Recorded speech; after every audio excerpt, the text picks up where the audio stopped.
Olá, este é o Literatura Miojo e no episódio de hoje falaremos sobre a obra Édipo Rei, de Sófocles.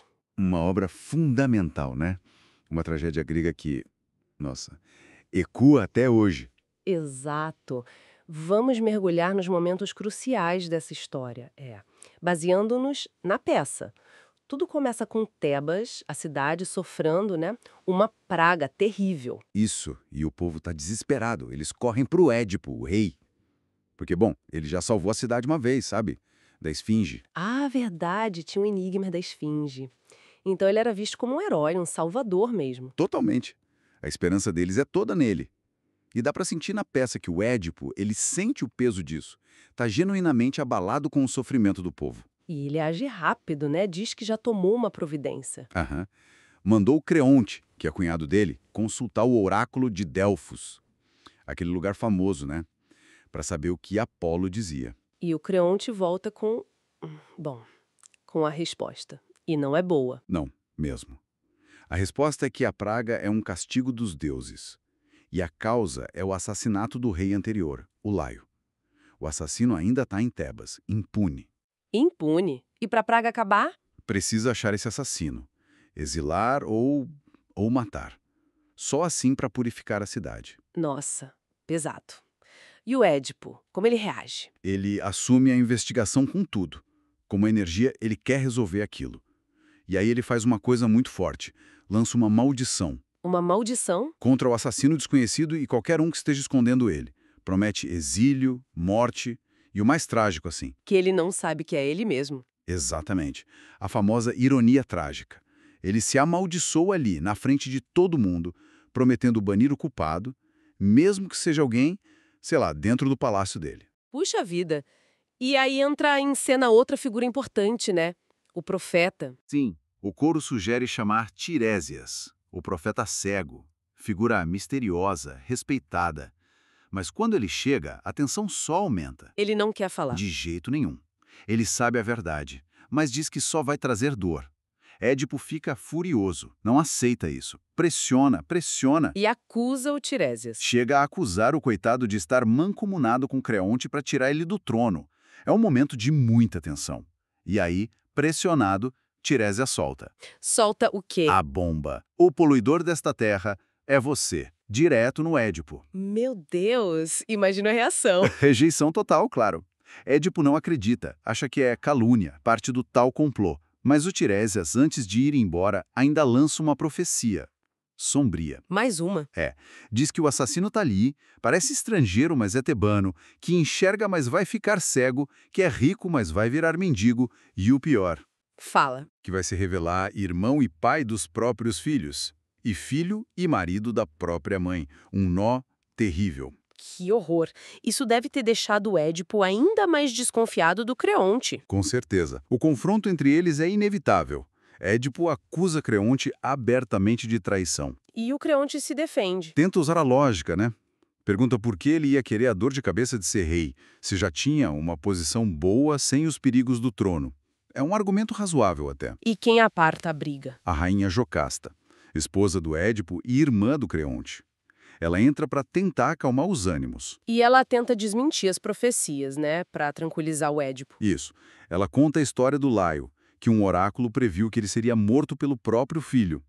Aí, para evitar o destino, eles se livraram do bebê. Mandaram abandonar o bebê no Monte Citerão, com os tornozelos amarrados, acho. Por isso o nome, Édipo, pés inchados. Exato. E ela diz mais, que o Laio foi morto por ladrões, no plural, numa encruzilhada de 3 estradas. O ponto dela é, tá vendo? Oráculos falham. O filho não matou o pai. Só que esse detalhe da encruzilhada... Acende um alerta brutal no Édipo. Ele lembra de ter matado um homem mais velho com sua comitiva, justamente numa encruzilhada assim, Quando ele estava fugindo de Corinto. por causa de outra profecia. A profecia de que ele mataria o pai, Políbio, e casaria com a mãe, Mérope. Ele fugiu para evitar isso e acabou encontrando Laio. Mas ele ainda se apega ao detalhe dos ladrões, no plural, né? Ele matou sozinho. É a única experiência dele naquele momento. Ele manda buscar o único sobrevivente do ataque a Laio, um pastor, para confirmar a história. Mas antes do pastor chegar, tem mais notícia. Sim, chega um mensageiro de Corinto. Traz a notícia que Políbio, o rei que Édipo achava ser seu pai, morreu. De causas naturais. Ufa! Um alívio para ele, imagino. Pelo menos essa parte da profecia não se cumpriu. Um alívio momentâneo. Porque o medo da outra parte, a de casar com a mãe, Mérope, continua. E aí o mensageiro, tentando agradar, ser útil, Solta outra bomba. a maior de todas, talvez, revela que Édipo não era filho biológico de Políbio e Mérope. Que ele mesmo, o mensageiro, recebeu Édipo bebê de um pastor lá no Monte Citerão, com os tornozelos furados, e levou para Corinto. Nossa Senhora! Nesse momento, a Jocasta deve ter entendido tudo. Com certeza. A peça descreve o horror dela. Ela implora para o Édipo parar, não investigue mais, ela pede. Mas ele está obcecado. Precisa saber quem ele é. E aí o pastor chega. O tal pastor que sobreviveu ao ataque do Laio e que também entregou o bebê. E confirma. O bebê era filho de Laio e Jocasta. A verdade completa. Édipo matou o próprio pai e casou com a própria mãe? Tudo se confirma. O destino que ele tentou desesperadamente evitar. Ele cumpriu ponto por ponto. O horror é indescritível. E o que acontece depois dessa revelação? Édipo corre para o palácio transtornado. Logo depois, um segundo mensageiro vem contar que Jocasta se enforcou. Ela não aguentou a verdade. Não.